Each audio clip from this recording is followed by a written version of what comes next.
That was keeping this thing fairly quiet on the range or out in the field where I was testing the Tikka T1x UPR. Hi guys, this is RACKNLOAD and this is a 17 HMR rifle.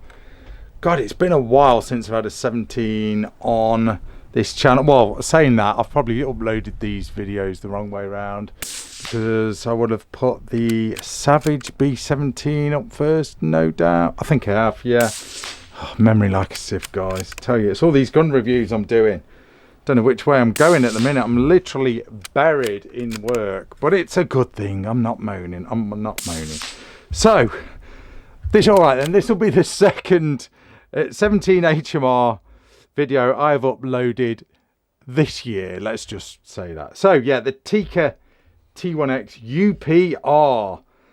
What a nice rifle. I am a big fan of Tikkas. You know me, guys. I've got one myself. This is another T1x in 22LR that I have sort of put together in this MDT LSS. I think it's the LSS. Yeah, the LSS RF chassis. That looks sick.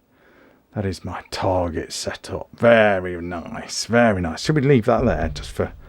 So same rifle basically, 22LR, 17 HMR, different stocks, pretty much it really. Right, let's throw out some specs on the UPR. What I'll do is I'll put my one there just for added enjoyment and decoration. So the UPR, let's throw out some specs. So it's bolt action, 17 HMR, overall length is 34 inches, barrel length is 16 inches on this one with a 1/2 inch UNF thread, blued steel, weighing in at 5.35 pounds, detachable 10-shot magazine. The stock it's kind of like a stippled effect stock. I call this, I mean, it's the UPR, but I kind of call it like the semi-target stock. I don't know. But it made me think, actually, when I was shooting this. I thought to myself, does anyone actually use 17 HMR for target shooting? Because it's a fast round. It's pretty accurate. Yeah, it's susceptible to the wind. I get that, as I found out in testing this and the Savage B17. But does anyone bother to set up a 17 HMR target rifle just for plinking? Don't know, you tell me in the comments. I mean, that one of mine's 22LR. It is what it is. 11mm dovetail scope mount on the Tikkas that, you know, we're all sort of familiar with. This one, by the way, is wearing a Boris scope.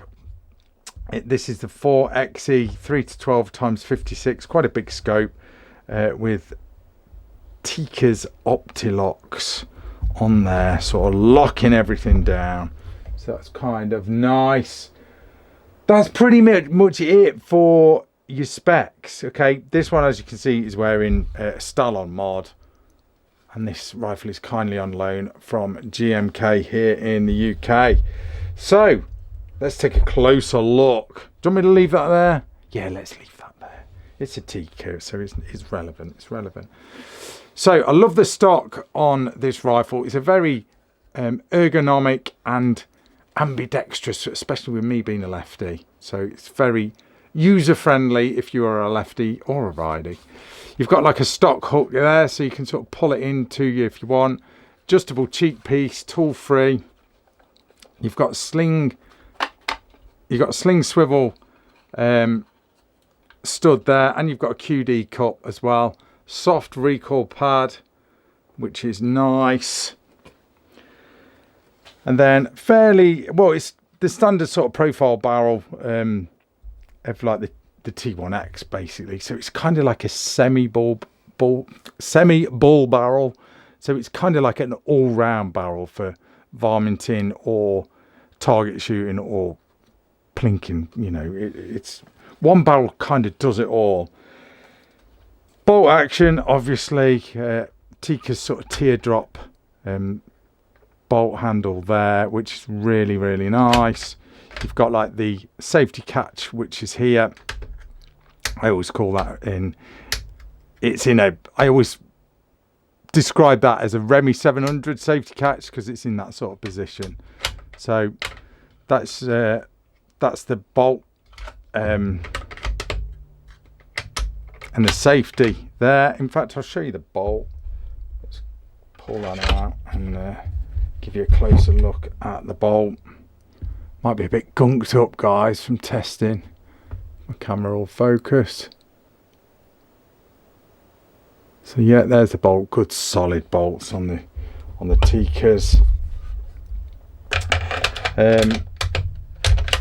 I had no problems using this rifle as far as extraction goes or chambering the rounds. Used a big flavour of ammunition, which I will talk about in a minute when we get to accuracy. Magazines, standard T1X magazines, 10 rounders, dead easy to load, all polymer, tough, reliable.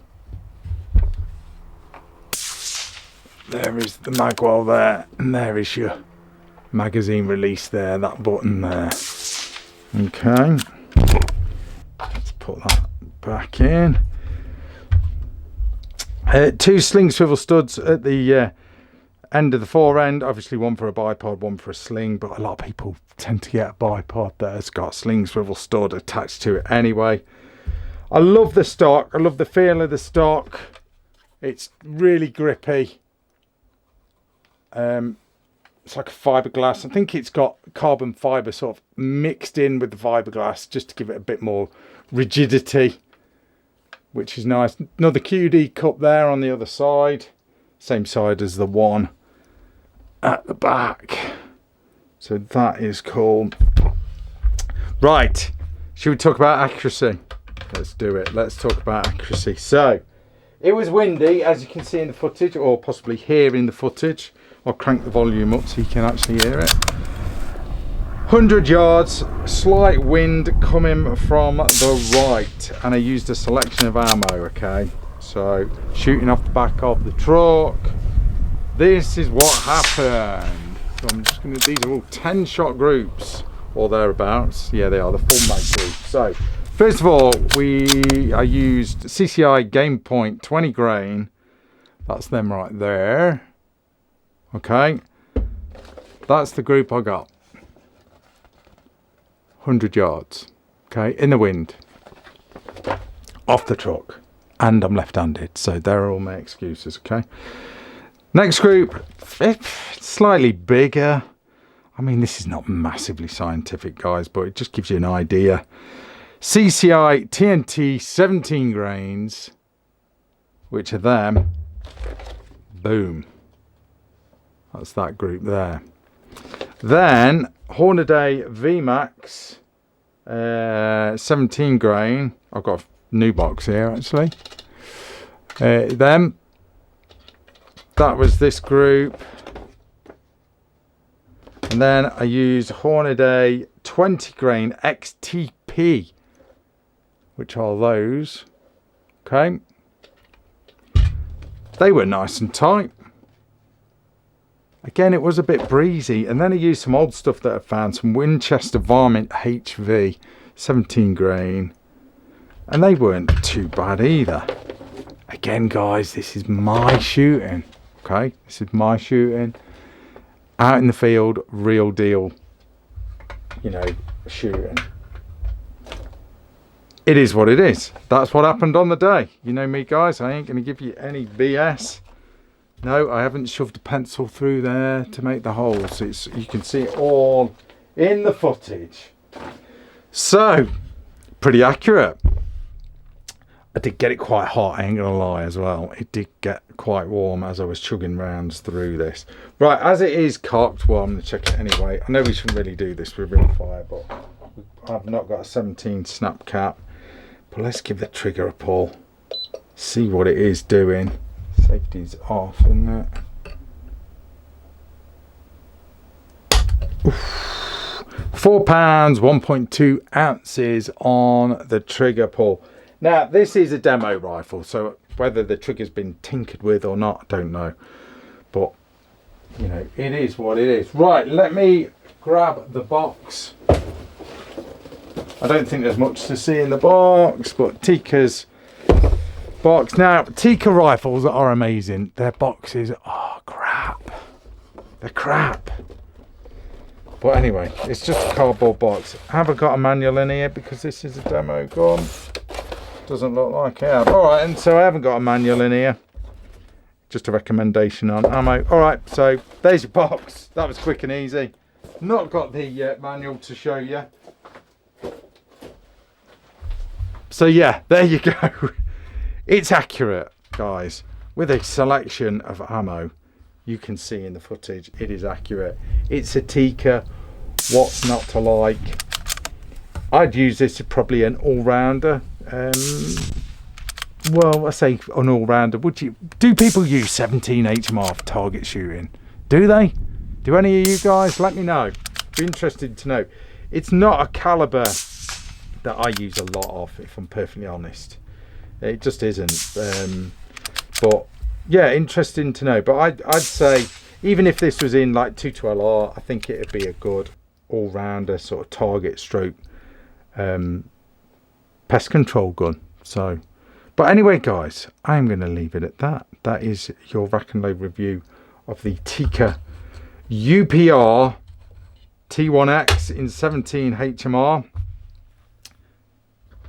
What's not to like? It's a Tikka or CZ. What's not to like? I love them both. Anyway, I'm going to leave it at that. Thanks for watching, guys. That's Rack and Load. See ya.